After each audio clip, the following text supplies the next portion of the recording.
আজকে তোমাদের general math অধ্যায় 1 বাস্তব সংখ্যার এটার ক্লাস হবে। তো এটা হচ্ছে আমাদের বীজগণিতের একটা পার্ট। এর আগে হচ্ছে আমরা পরিমিতির একটা পার্ট, তোমাদের সিলেবাসে 16.1 ছিল, আমরা ওই 16.1টা শেষ করছি।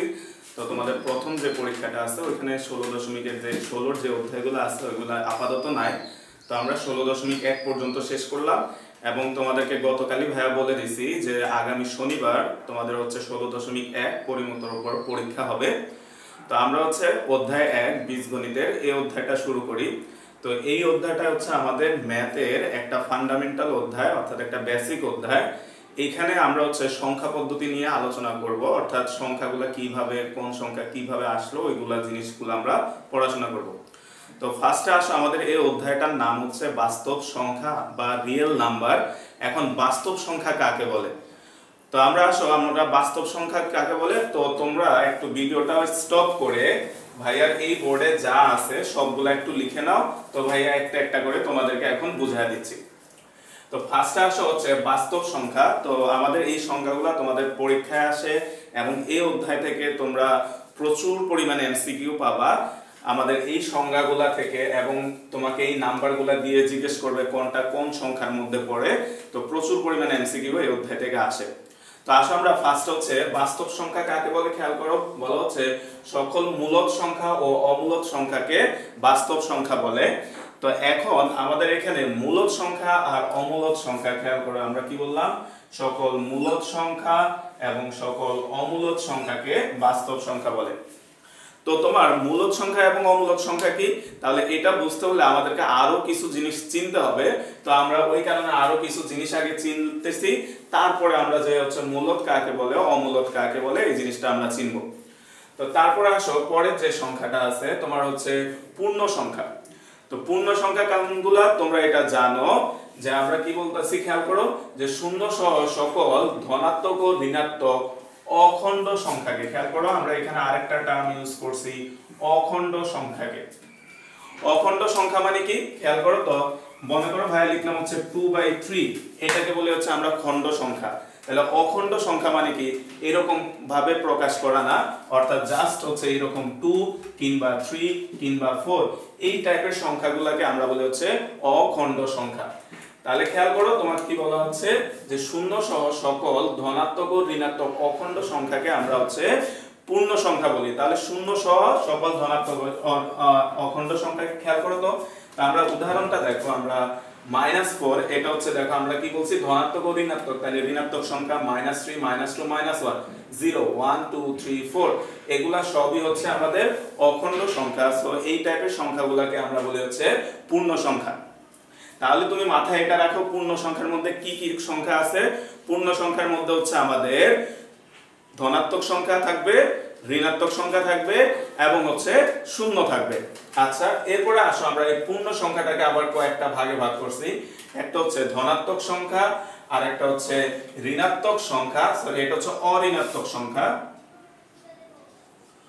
ধনাত্মক সংখ্যা আর হচ্ছে অঋণাত্মক সংখ্যা। এখন খেয়াল করো তো ধনাত্মক সংখ্যা কোনগুলা, বলা হচ্ছে শূন্য থেকে বড় সকল বাস্তব সংখ্যাকে আমরা ধনাত্মক সংখ্যা বলি।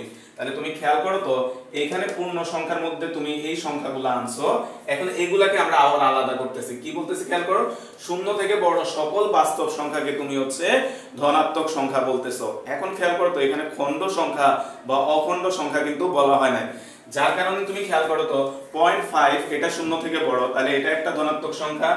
তারপরে তুমি খেয়াল করো 0.75 এটাও তোমার হচ্ছে শূন্য থেকে বড়, তাহলে এটাও একটা ধনাত্মক সংখ্যা।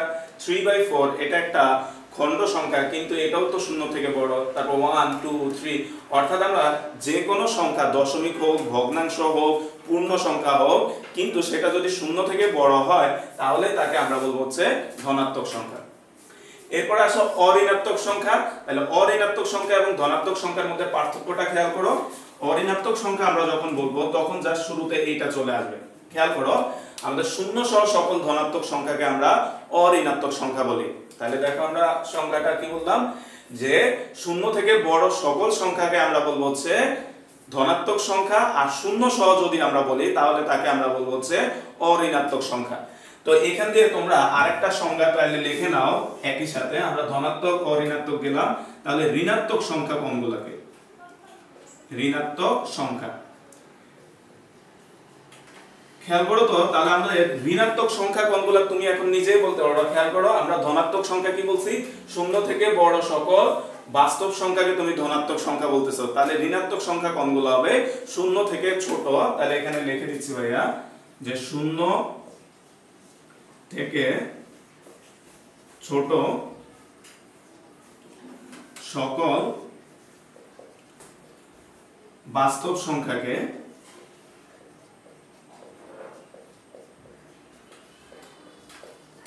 ঋণাত্মক সংখ্যা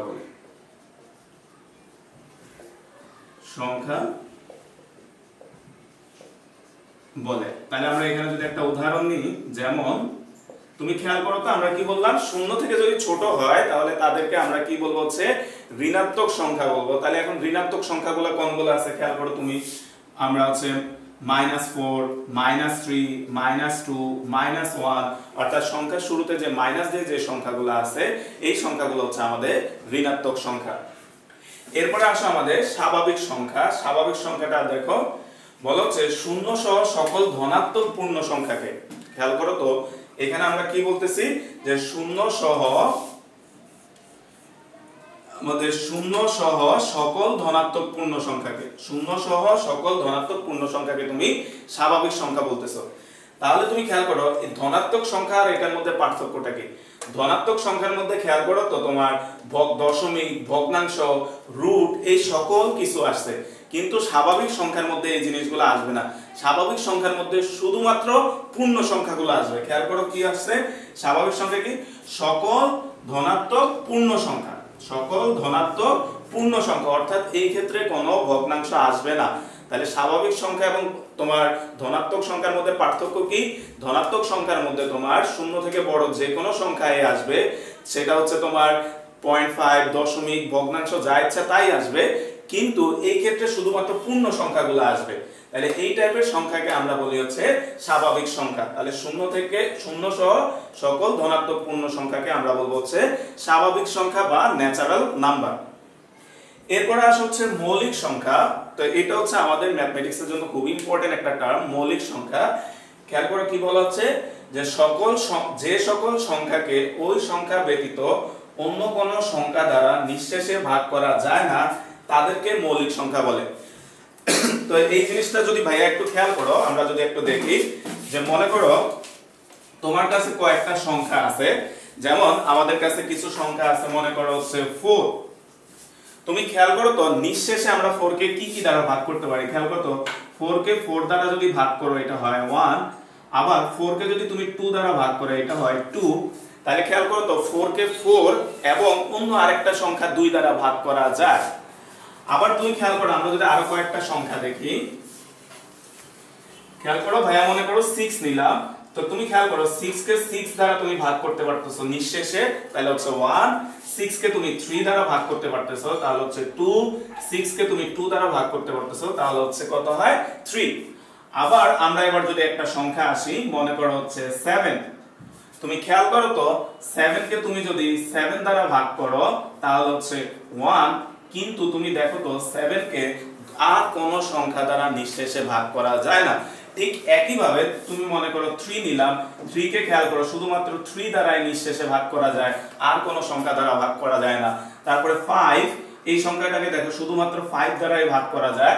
তারপর হচ্ছে তোমার 13, এই সংখ্যাটাকেও শুধুমাত্র 13 দ্বারাই ভাগ করা যায়, 1 হয়। তাহলে তুমি খেয়াল করো তো, আমরা দেখলাম যে কিছু সংখ্যা আছে যে সংখ্যাগুলোকে শুধুমাত্র ওই সংখ্যাটা দ্বারাই নিঃশেষে ভাগ করা যায়, আবার কিছু সংখ্যা আছে যাদেরকে ওই সংখ্যা ব্যতীত অন্য এক বা একাধিক সংখ্যা দ্বারাও কি করা যায়, ভাগ করা যায়। তাহলে যে সকল সংখ্যাকে ওই সংখ্যা দ্বারা শুধুমাত্র নিঃশেষে ভাগ করা যায় তাদেরকে আমরা বলি হচ্ছে মৌলিক সংখ্যা। তাহলে খেয়াল করো তো, এই পাশে যে সংখ্যাগুলো আমরা লিখছি, যেমন 4, তারপরে হচ্ছে 6, বলো তো এই দুইটা সংখ্যা আমাদের মৌলিক সংখ্যা কিনা।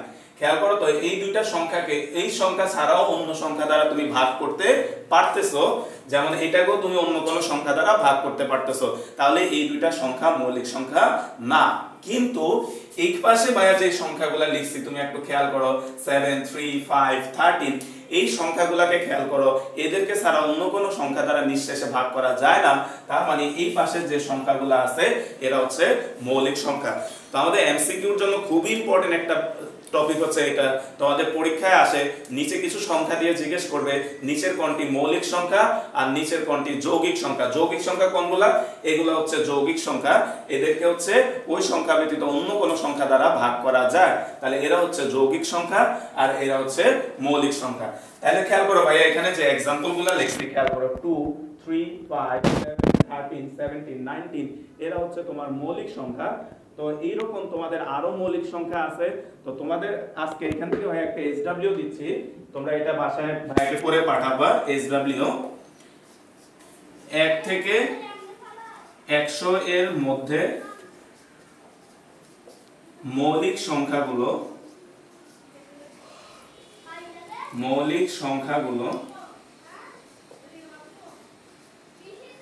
লিখো।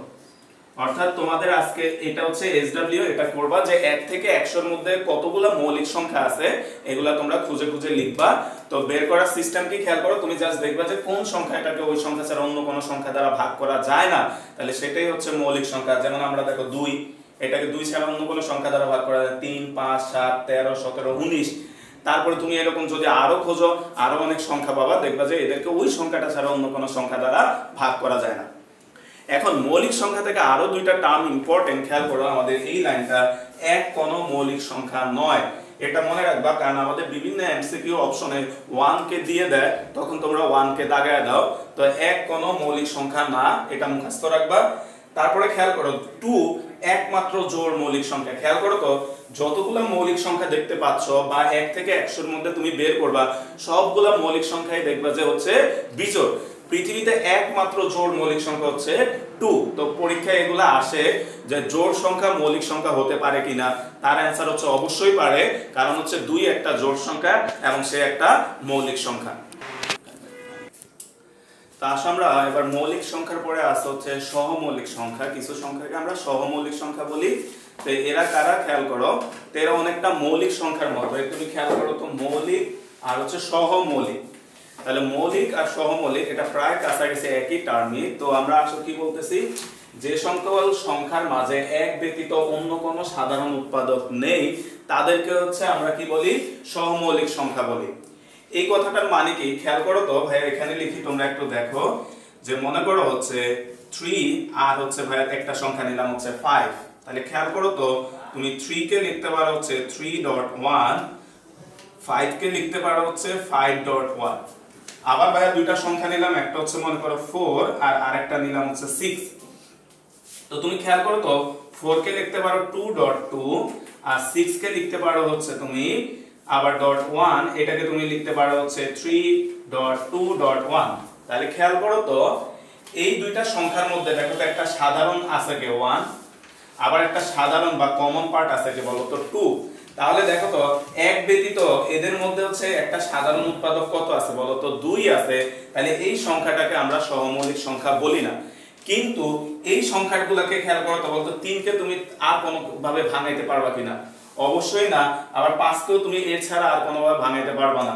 তাহলে এদের মধ্যে একটা কমন উৎপাদক হচ্ছে কি বলতো, 1। তাহলে যে সকল সংখ্যার মধ্যে শুধুমাত্র এক হচ্ছে কমন উৎপাদক থাকবে তাদেরকে আমরা বলি হচ্ছে সহমৌলিক সংখ্যা, আর যাদের মধ্যে এক ব্যতীত অন্য কোনো সংখ্যাও তোমার উৎপাদক আকারে থাকবে তাদেরকে আমরা সহমৌলিক সংখ্যা বলি না।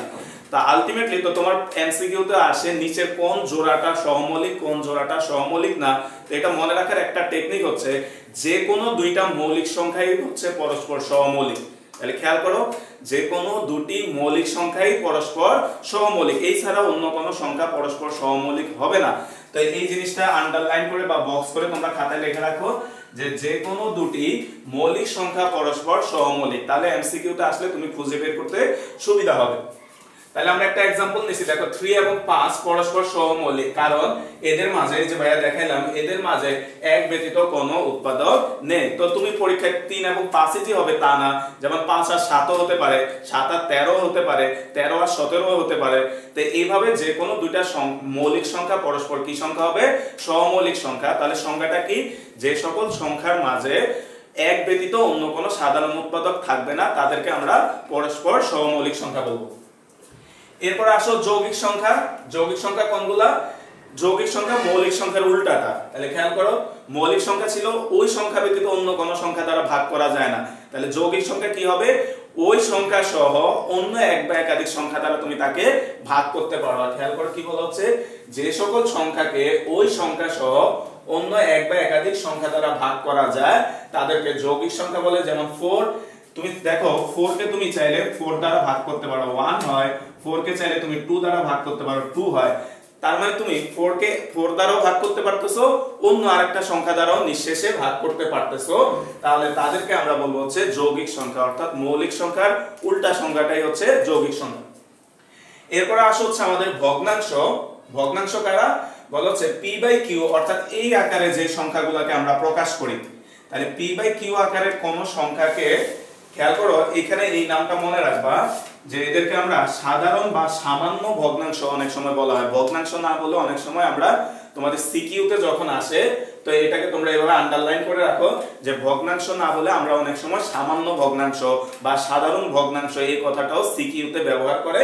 তাহলে তোমরা খেয়াল রাখবা, তাহলে আমরা তাকে সাধারণ বা সামান্য ভগ্নাংশ বা শুধুমাত্র ভগ্নাংশ বলে। তাহলে খেয়াল করো p/q মানে কি? দেখো এই যে উপরে একটা সংখ্যা থাকবে, নিচে একটা, উপরে একটা, নিচে একটা, উপরে একটা, নিচে একটা, উপরে একটা, নিচে একটা, অর্থাৎ এই টাইপের সংখ্যাগুলোকে আমরা ভগ্নাংশ বলবো। এবং এরা দেখো ধনাত্মক বা ঋণাত্মক দুইটাই হতে পারে।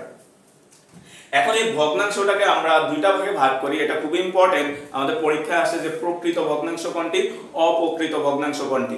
তো খেয়াল করো তো, প্রকৃত ভগ্নাংশ আমরা কাকে বলবো?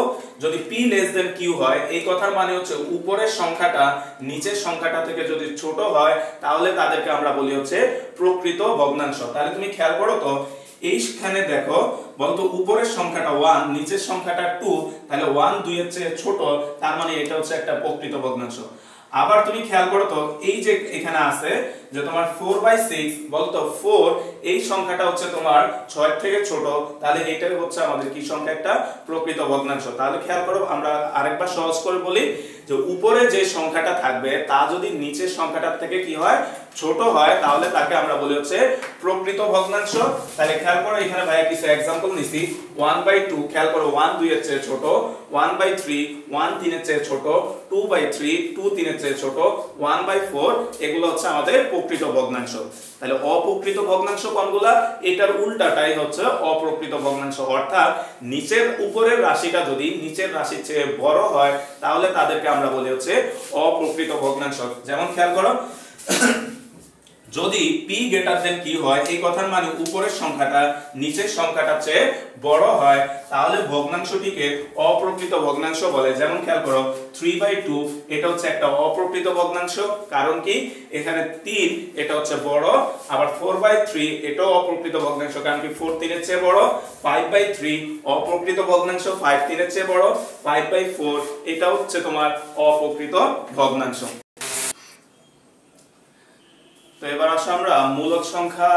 দেখো আমরা আজকে ক্লাসের শুরুতে দেখাইছিলাম মূলদ এবং অমূলদ বাস্তব সংখ্যাকে দুইটা ভাগে ভাগ করছিলাম। তো আমরা এই সংখ্যাগুলো পড়ার পরেই হচ্ছে এখন আমরা মূলদ সংখ্যাটা বুঝতে সুবিধা হবে। তো আসো আমরা মূলদ সংখ্যা কাকে বলি। দেখো যে সকল সংখ্যাকে p/q আকারে, বলতো p/q আকার মানে আমরা একটু আগে দেখছি আলটিমেটলি এটা মানে কি? ভগ্নাংশ আকারে প্রকাশ করা যায়, তাদেরকে আমরা মূলদ সংখ্যা বলি। এখন তুমি যদি এতটুকু লিখে দাও তাহলে কিন্তু তোমাকে পরীক্ষায় যদি আসে 1 মার্কের জন্য তোমাকে কিন্তু নাম্বার দিবে না যদি এই কন্ডিশনটা না লেখো। তাহলে কন্ডিশনটা কি?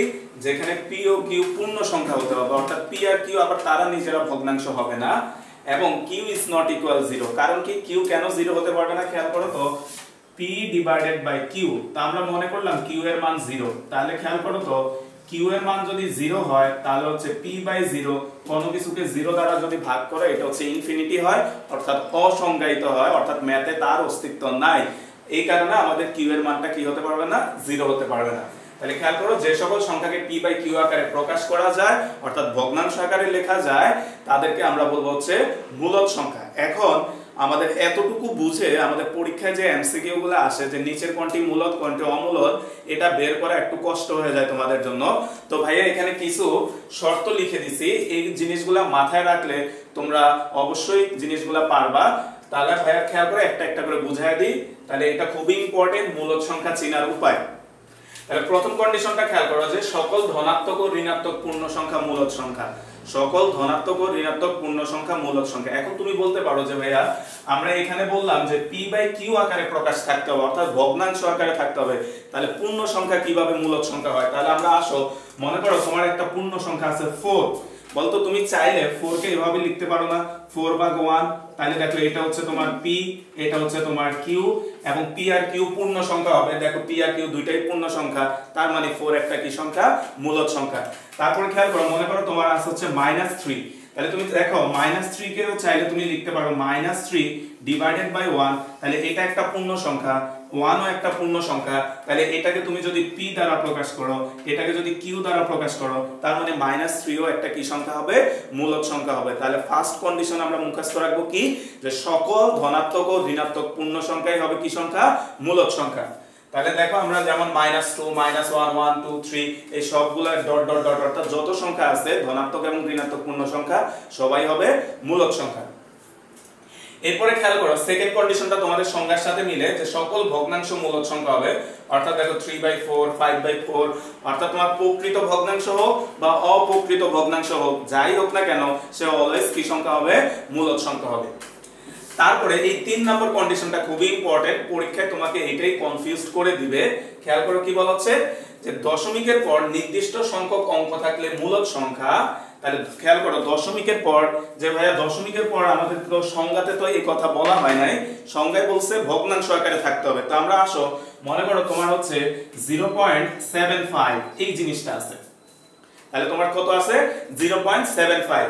তো এইটাকে আমরা, এটা কিভাবে মূলদ সংখ্যা হয় আমরা এটা যদি একটু দেখাই, তাহলে এটাকে খেয়াল করো তোমরা, আমরা ক্লাস 8 এ পড়ছো হয়তো বা, ভাইয়া জানি না, না পড়লে ভাইয়া দেখাই দিচ্ছি যে আমরা এই দশমিক সংখ্যাটাকে কিভাবে উঠাই। তাহলে দশমিকের জন্য নিচে একটা 1 হবে, আর পরের দুইটা সংখ্যার জন্য নিচে দুইটা 0 হবে, আর উপরে আসবে হচ্ছে 75। তাহলে তুমি খেয়াল করো আমরা এই সংখ্যাটাকে কিভাবে ভাঙাইলাম, যে দশমিকের জন্য নিচে হচ্ছে একটা 1, পরে যতগুলা সংখ্যা থাকবে তার জন্য ততগুলা 0 লিখবা, আর তাহলে উপরে সংখ্যাটা পূর্ণ সংখ্যা হয়ে গেল। এখন তুমি খেয়াল করো তো, তাহলে এটাকে আমরা যদি p ধরো, এটাকে যদি q ধরো, তাহলে দেখো তো 0.75 এটাকেও চাইলে তুমি p/q আকারে লিখতে পারো, তাহলে এটাও হচ্ছে আমাদের কি সংখ্যা? একটা মূলদ সংখ্যা। তাহলে আমরা এখানে দেখো যে দশমিকের পর নির্দিষ্ট সংখ্যক অঙ্ক থাকলে, যেমন দেখো এখানে নির্দিষ্ট সংখ্যক অঙ্ক আছে 0.75, তাহলে এই রকম সংখ্যা যেমন তোমার আছে মনে করো 1.256, তাহলে এটাও হবে মূলদ সংখ্যা। কিন্তু দশমিকের পরে যদি অনির্দিষ্ট সংখ্যক অঙ্ক থাকে, এই কথার মানে তোমার এখানে যদি তারা ডট ডট দিয়ে দেয়, যেমন বলো তো ডট ডট দিয়ে দিছে, এই কথার মানে কি বলতো? এখানে আরো অনেকগুলা সংখ্যা আছে, তুমি কিন্তু জানো না কতগুলা সংখ্যা আছে, সো এটাকে চাইলেই তুমি কিন্তু এই আকারে ভাঙাইতে পারবা না। তাহলে যদি নির্দিষ্ট সংখ্যক অঙ্ক থাকে তাহলে তা হবে মূলদ, আর অনির্দিষ্ট সংখ্যক অঙ্ক যদি থাকে তাহলে পরীক্ষায় তোমার অপশন কিভাবে থাকবে দেখো, ক নাম্বারে যদি আছে মনে করো 0.75, খ নাম্বারে আছে 0.75 দিয়ে এখানে ডট ডট দিয়ে দিল। তাহলে এই দুইটা সংখ্যার দিকে খেয়াল করো, এখানে দশমিকের পরে নির্দিষ্ট সংখ্যক অঙ্ক আছে, তাহলে এটা হবে মূলদ, কিন্তু একই রকম সংখ্যা দেখতে, কিন্তু এখানে ডট ডট দিয়ে দিছে, এই কথার মানে হচ্ছে এখানে আরো অনেকগুলো অঙ্ক আছে, তাহলে এই টাইপের সংখ্যাটা হবে কি? অমূলদ সংখ্যা। তাহলে খেয়াল করো কি বলছি, দশমিকের পর নির্দিষ্ট সংখ্যক অঙ্ক থাকলে তা হবে মূলদ, কিন্তু দশমিকের পর অনির্দিষ্ট সংখ্যক অঙ্ক থাকলে তা হবে অমূলদ। যেমন খেয়াল করো 1.625 এখানে দশমিকের পরে নির্দিষ্ট সংখ্যক অঙ্ক আছে, তাহলে এটা হচ্ছে মূলদ, কিন্তু 1.625 ডট ডট ডট এই কথার মানে হচ্ছে দশমিকের পরে আরো অনেকগুলো সংখ্যা আছে, তাহলে এটা হবে অমূলদ।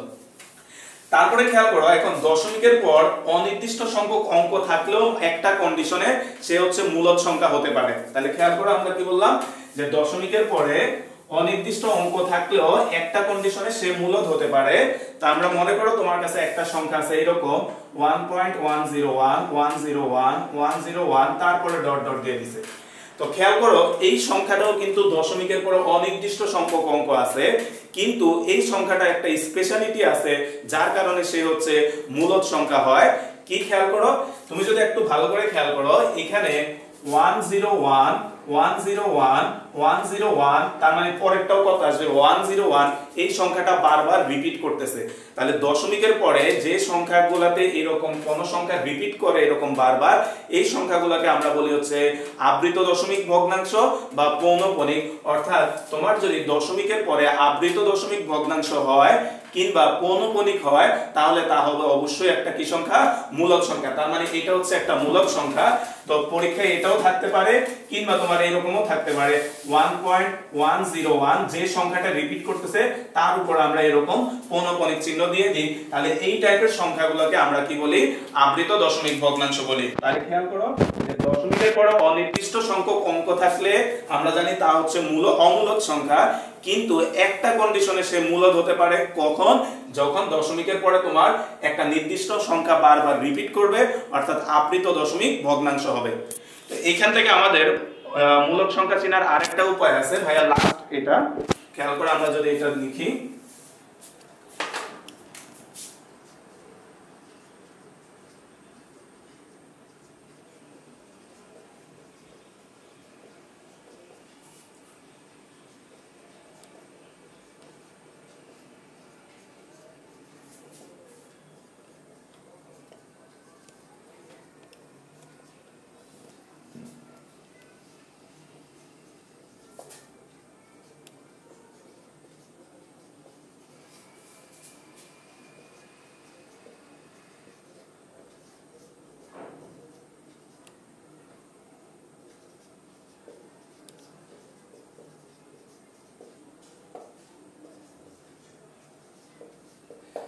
তো খেয়াল করো আমাদের এখন যেটা আছে, আমাদের লাস্ট মূলক সংখ্যা চেনার লাস্ট যে শর্তটা, তোমরা একটু খাতায় লিখে নাও।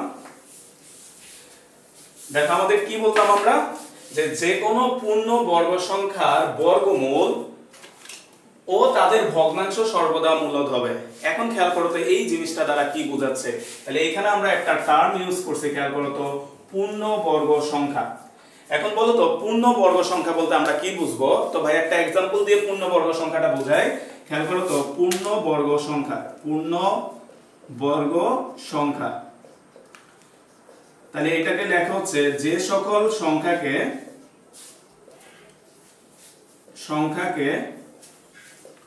বর্গমূল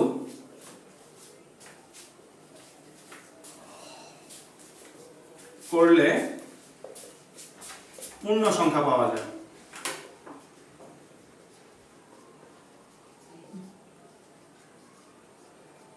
যায়। তাদেরকে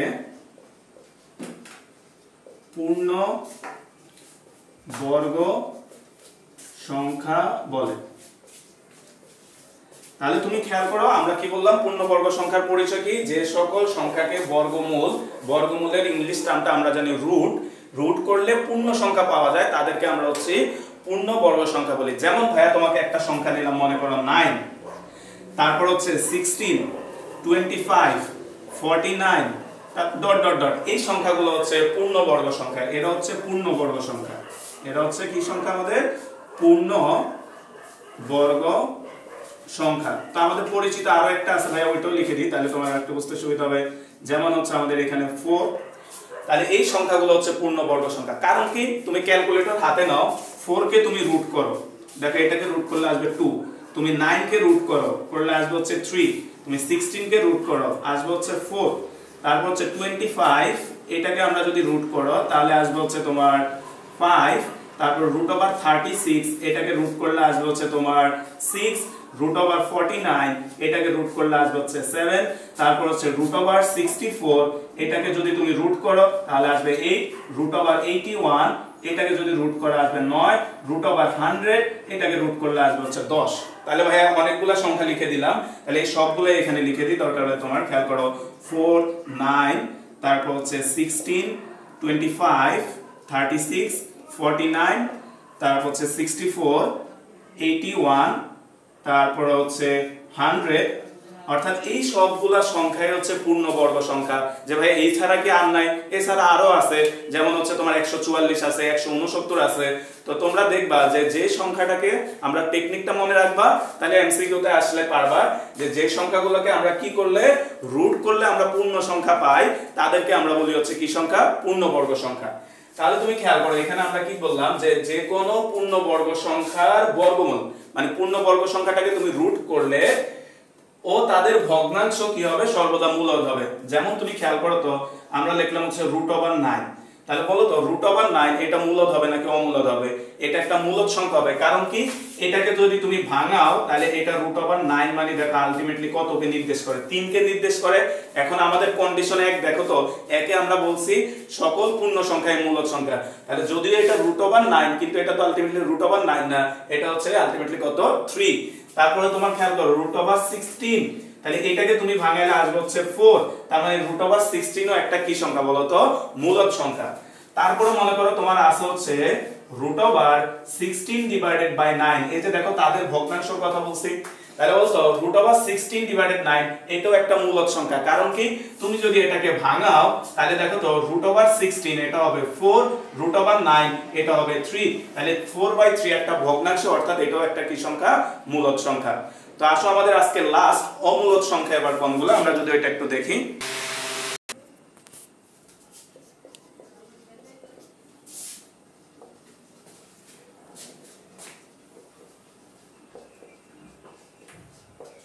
তো খেয়াল করো আমাদের আজকে লাস্ট অমূলদ সংখ্যা আমরা কাকে বলবো? তো মূলদ সংখ্যা যাকে বলি তার উল্টাটাই হচ্ছে অমূলদ সংখ্যা। মূলদ সংখ্যা কি ছিল? যাদেরকে আমরা হচ্ছে p/q আকারে সাজাইতে পারি তারাই হচ্ছিল মূলদ সংখ্যা। তাহলে এখানে তার উল্টাটা, যে যে সকল সংখ্যাকে আমরা p/q এই ফরম্যাটে আমরা সাজাইতে পারবো না তাদেরকে আমরা বলি হচ্ছে অমূলদ সংখ্যা। তাহলে খেয়াল করো, যে সকল সংখ্যাকে p/q আকারে প্রকাশ করা যায় না তাদেরকে হচ্ছে আমরা অমূলদ সংখ্যা বলি। যেখানে q is not equal 0, অর্থাৎ q এর মান 0 হতে পারবে না। আর আমরা আগে দেখছি আর আরেকটা হচ্ছে যে q not equal হচ্ছে 1, q এর মান 1 হতে পারবে না। কারণ কি? যে এই দুটো হলে সমস্যাটা হবে কি? আমরা আমরা আগে দেখছিলাম যে মনে করো তোমার p/q, যে আমাদের p/q যদি 0 হয় এটা হচ্ছে ম্যাথমেটিক্যালি অসংজ্ঞায়িত হয়ে যায়। এখন খেয়াল করো তো, q এর মান 1 হলে সমস্যাটা কি হবে? তো মনে করো ভাইয়া p এর মান ইচ্ছা মতো একটা সংখ্যা ধরে নিলাম 2, আর q এর মান মনে করো তুমি 1 ধরে নিছো। q এর মান আমরা কি করলাম? 1 ধরে নিলাম। তাহলে এখানে যদি মান বসাও দেখো তো 2/1 বলতো এটা কি হয়ে যায় বলতো? একটা মূলদ সংখ্যা হয়ে যায়। যার কারণে q এর মান 0 হতে পারবে না, আবার q এর মান কি হতে পারবে না? 1 ও হতে পারবে না। সো কন্ডিশনগুলো ইম্পর্টেন্ট এমসিকিউর জন্য, যে q এর মান 1 হলে কি হয়? এটা একটা মূলদ সংখ্যা হয়ে যায়। সো এই অমূলদ সংখ্যার ক্ষেত্রে q এর মান 1 হতে পারবে না। তো এবার আসো আমরা মূলদ সংখ্যা চেনার উপায় দেখছি, তাহলে এবার আমরা অমূলদ সংখ্যা চেনার উপায় যদি দেখি, তো এখানে হচ্ছে নিয়ম দুইটা। একবার ফার্স্ট নিয়মটা হচ্ছে বলো তো, মূলদ সংখ্যা নয় এরকম যে কোনো সংখ্যায় কি হবে তাহলে? অমূলদ সংখ্যা। তাহলে খেয়াল করো আমাদের প্রথম কন্ডিশনটাই হচ্ছে মূলদ নয় এরূপ সকল সংখ্যাই হচ্ছে অমূলদ সংখ্যা। অর্থাৎ তুমি যদি মূলদ সংখ্যা চিনো তাহলে ওইটা ছাড়া যেটা থাকবে ওইটাই হচ্ছে অমূলদ সংখ্যা। এরপর খেয়াল করো সেকেন্ড যে কন্ডিশনটা, এটাও প্রথম কন্ডিশনের মধ্যে ইনক্লুডেড, তারপরও ভাই একটু আলাদা করে দিছি তোমাদের বোঝার সুবিধার জন্য। তাহলে মনে রাখবা, তুমি মূলদ সংখ্যা যদি চিনো তাহলে অমূলদ সংখ্যা না চিনলেও হবে। কারণ কি? যেটাই মূলদ সংখ্যা না ওইটাই হচ্ছে অমূলদ সংখ্যা। এখন এখানে একটা আসো, এই কন্ডিশনটা আমাদের একটা ইম্পর্টেন্ট অমূলদের জন্য। বলা হচ্ছে কি পূর্ণবর্গ নয়। তাহলে আমরা পূর্ণবর্গ চিনি কোনগুলা? যাদেরকে রুট করলে তুমি পূর্ণ সংখ্যা পাও। তো তোমরা একটু ক্যালকুলেটর নিয়ে তোমরা একটু √2 এটাকে যদি রুট করো এই সংখ্যাটাকে, দেখবা যে আসবে হচ্ছে 1.414, আর কিছু সংখ্যা আসবে। তারপর হচ্ছে √3 এটাকে যদি তুমি রুট করো তাহলে 1.7 সামথিং আসবে। তাহলে খেয়াল করো তো, কিছু সংখ্যা আছে যাদেরকে রুট করলে তুমি পূর্ণ সংখ্যা পাও না। এই সকল সংখ্যাকে তাহলে আমরা কি সংখ্যা বলবো? অপূর্ণ সংখ্যা। তাহলে অপূর্ণ সংখ্যার রুট সর্বদাই হচ্ছে অমূলদ সংখ্যা। তাহলে খেয়াল করো আমাদের ওইখানে ছিল কি? পূর্ণ সংখ্যার রুট মূলদ সংখ্যা, আর অপূর্ণ সংখ্যার রুট হচ্ছে কি হবে? অমূলদ সংখ্যা। তাহলে আমরা এখানে লিখতে পারি যেমন খেয়াল করো তো, √2, √3, √5, √7 এগুলা মুখস্থ করার কিছু না, পরীক্ষায় যে কোনোটাই আসতে পারে। সো তোমাকে চিনতে হবে যে এটা কি মূলদ না অমূলদ। সো এই শর্তগুলো তোমার মাথায় থাকতে হবে। তাহলে এখানে ডট ডট ডট, তারপরে মনে করো আছে হচ্ছে √5/2, √7/2, অর্থাৎ অপূর্ণ সংখ্যা, তোমার অপূর্ণ সংখ্যার রুট এবং তাদের ভগ্নাংশগুলো হচ্ছে কি হবে, অমূলদ সংখ্যা হবে। এরপরে আরো কিছু অমূলদ সংখ্যা ভাইয়া তোমাদেরকে লিখে দিই। আমরা আগের ক্লাসে হায়ার ম্যাথে পড়ছিলাম পাই হচ্ছে একটা অমূলদ সংখ্যা। তারপর হচ্ছে ই, এরকম ছোট হাতের ই, তোমাদের ক্যালকুলেটরে দেখবা এটার মান হচ্ছে 2.34 সামথিং একটা মান আছে। তাহলে এই সংখ্যাগুলো হচ্ছে অমূলদ সংখ্যা। তো খেয়াল করো, আমরা মূলদ সংখ্যা এবং অমূলদ সংখ্যা এই টপিক থেকে সবচেয়ে বেশি পরিমাণ তোমাদের বোর্ডে এমসিকিউতে আসে। তো ভাইয়া হচ্ছে আগামী ক্লাসে আমরা এমসিকিউ গুলো তোমাকে দিয়ে দিব। তো তোমরা এই পর্যন্ত আজকে ভালো করে পড়বা। এরপরে খেয়াল করো, এতক্ষণ যা কিছু পড়ছি এই জিনিসটা তোমাদের বইয়ে একটা সুন্দর চার্ট আকারে দেওয়া আছে। তো এই চার্টটা তোমরা অবশ্যই হচ্ছে তোমাদের খাতায় লিখে রাখবা। তো তোমরা খেয়াল করো, এতক্ষণ ভাইয়া যে জিনিসগুলো পড়াইলাম, তো এই চার্টটা তোমরা হচ্ছে বই থেকে তোমাদের ভাইয়া যেটুকু পড়াইছি এর নিচে এই চার্টটা এঁকে রাখবা। অর্থাৎ আমরা যা পড়াইছি এই চার্টের মধ্যে দেখো আমরা বাস্তব সংখ্যাকে প্রথমে দুই ভাগে ভাগ করছি, একটা হচ্ছে মূলদ আর একটা হচ্ছে অমূলদ। আবার মূলদ সংখ্যাকে দুই ভাগে ভাগ করছি, পূর্ণ সংখ্যা, ভগ্নাংশ। তাহলে এইভাবে হচ্ছে এই যে তোমার শ্রেণীবিন্যাসটা আছে এটা মুখস্থ রাখবা। যদিও কখনো পরীক্ষায় আসে নাই, তারপরও স্যাররা চাইলে দিয়ে দিতে পারে। তো তোমরা এটা হচ্ছে তোমাদের খাতায় সুন্দর করে এঁকে রাখবা। আর এর নিচে যে কাজটা আছে, তো এই কাজটা তোমরা একটু চেষ্টা করবা, যদি পারো তাহলে পারলা, না পারলে ভাই অবশ্যই পরের ক্লাসে করে দিব। তো আজকের ক্লাস এই পর্যন্তই, এবং তোমরা এই জিনিসগুলো যদি ভালো করে পড়ে আসো তাহলে আমাদের পরবর্তী ক্লাস বুঝাইতে সুবিধা হবে।